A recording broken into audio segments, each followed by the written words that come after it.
স্বাধীনতা দিবস, জাতীয় দিবস।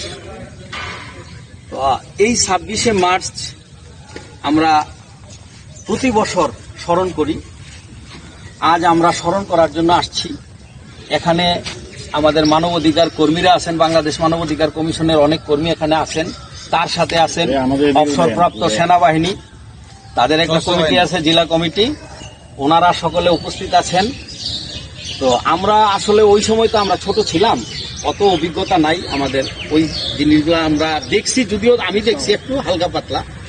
তো যতটুকু জানি আপনারাও জানেন, এই 26শে মার্চ কিভাবে হইল, আমরা কেন স্মরণ করি।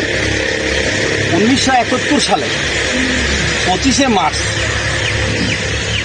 মার্চ পাকিস্তানি হানাদার বাহিনী ওনারা সার্চ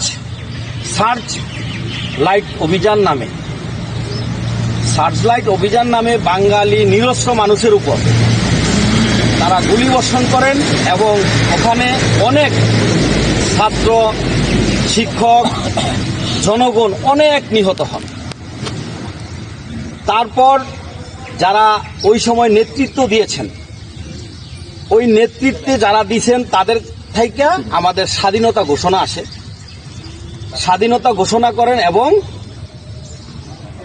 এই কারণে আমরা প্রতি বছর 9 মাস, স্বাধীনতা ঘোষণার পর 9 মাস পর দেশ স্বাধীন হয়। স্বাধীন হওয়ার পর বাংলাদেশ তৈরি হয়।